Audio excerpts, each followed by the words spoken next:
Hi అండి అందరికీ. మీ విలువైన సమయాన్ని కేటాయించి మా వీడియో చూస్తున్నందుకు చాలా చాలా థాంక్స్ అండి. ఇంకా మేమైతే చాలా బాగున్నాం. మీరు కూడా చాలా చాలా బాగుండాలని కోరుకుంటున్నాను.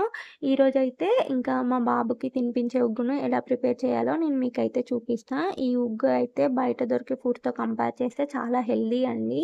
మీరు కూడా మీ పిల్లలకైతే బయట ఫుడ్‌ని అవాయిడ్ చేయండి. ఎందుకంటే బయట దొరికే సెర్లాక్స్‌లో ఇంకా షుగర్, ప్రిజర్వేటివ్స్ అన్నీ యాడ్ చేస్తారు. సో, అవైతే పిల్లల హెల్త్‌కైతే అస్సలు మంచివి కాదు. ఈ ఉగ్గయితే నేను 6 మంత్స్ పిల్లలకైతే కాదండి. 7 ఎండింగ్ నుండి 12 మంత్స్ వరకైతే ఈ ఉగ్గునైతే పెట్టొచ్చు. ఎందుకంటే 6 మంత్స్ అంటే వాళ్ళ డైజెషన్ అనేది అప్పుడే ఇంప్రూవ్ అయితది కదా!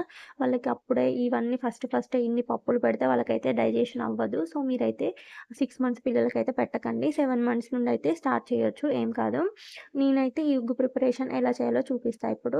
దీనికోసమైతే నేను హాఫ్ కేజీ బియ్యాన్ని తీసుకున్నాను. మనం వండుకొని తింటాం కదా! అదే బియ్యం. దానికి సేమ్ ఈక్వల్ క్వాంటిటీగా టీ గ్లాస్ కందిపప్పు, పెసరపప్పు, మినపప్పు, ఇంకా మైసూర్ పప్పు అయితే తీసుకున్నాను. నేనైతే పెసలను తీసుకున్నాను. పెసరపప్పు కూడా తీసుకోవచ్చు. మైసూర్ పప్పు అనేదైతే పిల్లల హెల్త్‌కి అయితే చాలా మంచిదండి. చాలా చలవ. పిల్లలకనే కాదు పెద్దలకి కూడా. ఇంకా నేను ఎవ్రీ టైమ్ అయితే పొట్టు మినపప్పే తీసుకుంటాను. బట్ ఈసారైతే అది లేదని తీసుకున్నాను. ఇంకా నేను మా బాబుకి ఇప్పుడు 10 మంత్స్ కాబట్టి నేను పల్లీలు, శనగలు కూడా తీసుకున్నాను. బట్ హాఫ్ గ్లాస్ తీసుకున్నాను. శనగపప్పు ఇంకా శనగలనైతే ఒక పిరికెడు అలా తీసుకున్నాను.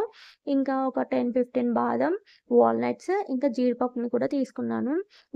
వాల్‌నట్స్ అనేవైతే బేబీ హెల్త్‌కి చాలా బ్రెయిన్ డెవలప్‌మెంట్‌కి చాలా ఇంపార్టెంట్ అండి. వీటన్నిటిని అయితే నేను మంచిగా మిక్స్ చేసుకొని మంచిగా వాష్ చేసుకున్నాను.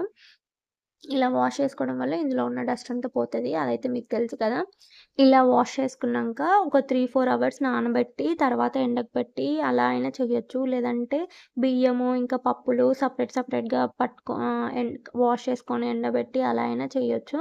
బట్ నేనైతే ఇప్పుడు వీటన్నిటిని లో ఫ్లేమ్‌లోనే పెట్టి ఫ్రై చేస్తా. సో, అన్నీ ఫ్రై అయిపోతాయి అని నేనైతే అన్నీ కలిపి ఆరబెట్టుకున్నాను. మీకెలా నచ్చితే అలా చేయండి.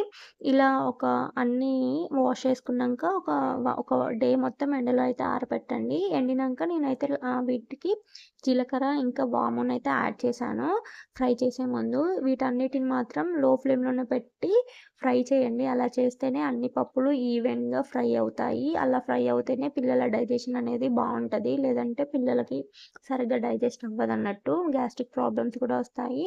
ఇగో ఇలా కలర్ చేంజ్ అయ్యే వరకి కూడా లో ఫ్లేమ్‌లోనే పెట్టి ఫ్రై చేయండి. తర్వాత నేను ఇందులోనే కొన్ని మకానాలను కూడా ఫ్రై చేసి యాడ్ చేశాను. అన్నిటిని మిక్స్ చేసి మంచిగా పౌడర్‌లా అయితే పట్టాను. ఇదైతే మా బాబుకు 10, 15 డేస్ అయితే వస్తది. మంచిగా క్యాప్ ఉన్న బాక్స్‌లో పెట్టి మంచిగా స్టోర్ చేసుకోండి. ఇప్పుడు ఇంకా నేను ఈ ఉగ్గును ఎలా ప్రిపేర్ చేయాలో కూడా చూపిస్తా. ఇప్పుడు ఒక 3 స్పూన్స్ పౌడర్‌కి ఇంకా నేను ఒక 1 ఫుల్ గ్లాస్ ఆఫ్ వాటర్‌నైతే తీసుకున్నాను. ఈ వాటర్ అనేది బాయిల్ అయ్యాక ఈ 3 స్పూన్స్ పౌడర్‌నైతే వేసి లో ఫ్లేమ్‌లోనే పెట్టి ఉడికించండి. ఎంత అంటే మినిమమ్ ఒక 15 మినిట్స్ అయితే పట్టిద్ది. మొత్తం ఉడికి దగ్గరయ్యేంత వరకు ఉంచండి. అలా చేయడం వల్ల మంచిగా ఉడకడం వల్ల డైజెషన్ ప్రాబ్లమ్ రాకుండా మంచిగా హెల్తీగా, హ్యాపీగా ఉంటారు. ఇప్పుడు ఇందులో అయితే మనం సాల్ట్ ఎయ్యం కదా! బిలో 1 ఇయర్ కాబట్టి సాల్ట్ అయితే వెయ్యొద్దు.